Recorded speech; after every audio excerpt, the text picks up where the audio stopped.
plačila za to aplikacijo. Če na predlog odloka v prvi obravnavi ne bo bistvenih vsebinskih pripomb, predlagamo, da se prva in druga obravnava odloka razložite. Hvala. Odpiram razpravo, odločimo odbore najprej.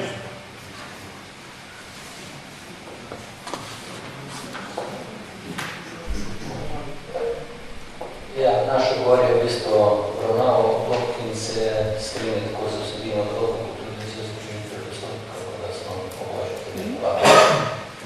Ja, še naprej. Ja, pa ne gremo kar na razpravo. Ja, Perša, hvala za besedo. Pozdravljam to spremembo, ta sistem poznam že par let in je prijazen do uporabnika in predvsej bolj kot pa pač hojenje po listih do bankomata. Bi pa imel vseeno par vprašanj in sicer pač EasyPark ne dela najbolj stojno, pa me zanima, kakšen odstotek od parkirnine se pobere in pa da bom gledal, kaj to pomeni, koliko mi letno poberemo zdaj te parkirnine v občini in koliko primerjava te parkomati, ki imamo malce neke stroške vzdrževanje, tiskanje, ne vem kaj, elektrika, pa primerjava stroškov parkomata, pa pač tega procenta, ki ga bo EasyPark si zaračunal. Hvala. Hvala za besedo. Jaz bi pa predlagal, da bi se v odlok dalo zapisalo še nekaj, kar je uveljavilo v sosednjih občinah. Prejšnji teden smo imeli situacijo, ko je komunalni redar delal vhod po mestu in dejansko ljudje niso imeli listkov, je bila akcija, so šli po listke in potem je bila diskusija o tej parkirni karti. Ta parkirna karta po informacijah, ki jih je dal komunalni redar, velja tudi kot listek, verodostojen listek v Selnici v Krškem, s katerim ti označi, kdaj si parkiral avto in dejansko on to upošteva, brez da bi šel recimo po listek na avtomat. To so besede komunalnega redarja in jaz mislim, če je to res, da bi posmislil, da se to uvede, je to tudi prost velik dokaz za prvo Evroparka, ki je zasloven v tem sistemu proizvedel. Kraško pozdravljam ta sistem, se mi zdi, da je zelo dober. Mi pa prošli na zatem, da zamisli in da se uvede tudi tak sistem, ko neko evidentirajo. Hvala.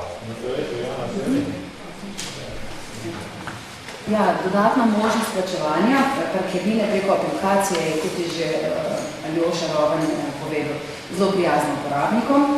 Zato podpiram to rešitev tudi za osebe, ki pa nimajo aplikacije, pomeni, da še vedno ostanejo obstoječi parkomati, ki z denarjem plačaš, pa res koristiš. Smo pa pri osvetniški skupini malo bolj kritični pri obravnavi gradiva odloka, ker je bil sprejet leta 2010, kar pomeni, da je dopolnil 13 let. In v tem času so bili 4 vsebinske dopolnitve, med njimi nekatere precej obsežne. Spremenjenih dopolnjenih je bilo 16 členov od 29, kar je 2/3 vseh členov, zato menimo, da je to popolnoma zadostni razlog, da se obravnava nov, zakonodajo ažuriran odlok, čim prej. Med našo obravnavo pa se izpostavlja tudi vprašanje, kot ga je že kolega Rovan, ali nam dosedajni načini pobiranja naša izgubo ali ne, kakšni so pač zneski. Hvala. Hvala za besedo. Zdaj v tem odloku pač piše, da se določeni členi spreminjajo. V stari naši se piše tako, v 19. členu za začetek prvo uro parkiranja se parkirnina ne plača, v vsake nadaljne pol ure pa se plača parkirnina v višini 50 centov.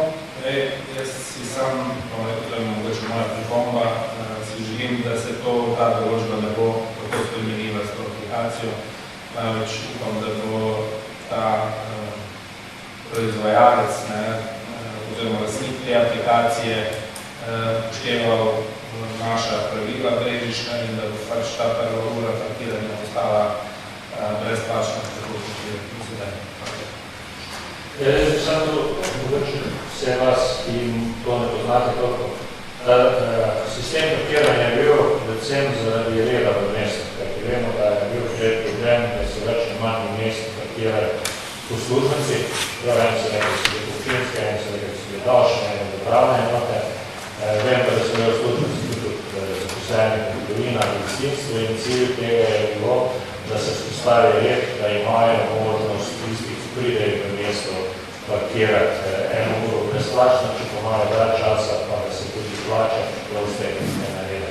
In mi nismo nikoli to, kar delajo v Ljubljani, naše parkiranje je več za tega, da je bilo dopolnjene proračuna, ampak predvsem zato, da je mesto praktično za gostovalce, ki pridejo za eno uro na kavico, na pravno, to je bilo brezplačno. Nekaj čisto storitev je. Zdaj pa prosto, da vse dodatne nekaj, da ne slozimo, da se gremo.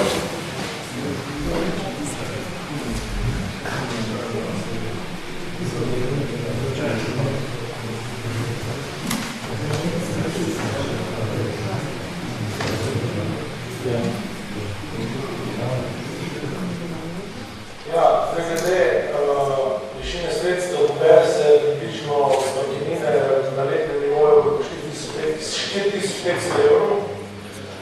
Zdaj procent od Easy Parka, oni bojo razračunavali zdaj dejansko take.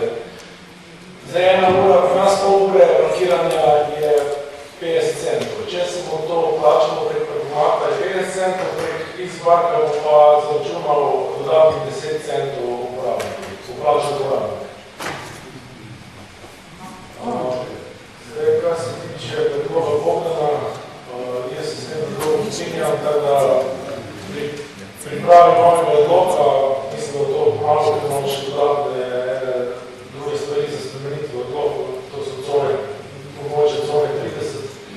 Bomo to zadevo preučili, pa tudi upoštevali v odloku. Ja, to bi Gregana predlagala, imamo to, smo se pogovarjali s pravno službo in bo v letu 2024 prišlo do dejansko novega odloka, bomo sprejeli novega predlaganja sprejem.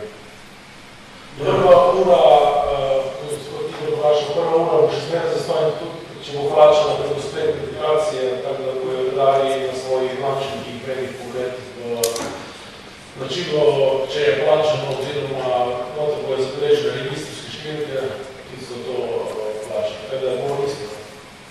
S tem, da bo večji nadzor, da ne bomo, tisto, ko zdaj marsikateri vsako uro grejo menjavo list. Dobro, jaz sem da večji nadzor. Zdaj bomo vedeti, če bomo pa še do tega dodatnih nekaj, bomo pač zaželi. Te stvari se ne meni.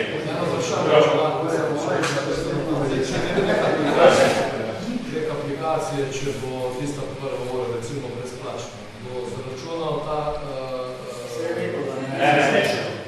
Easy Park. Ne bo 10 centov zaračunal. Ne bo? Dobro, jaz predlagam, da gremo na glasovanje, sprejme se sklep, da se prva in druga obravnava predloga procesnem predmetu združila in pa seveda, tako je to rečeno, da se pripravi v tem času novo prisotnost. Da sodelujemo v združitvi.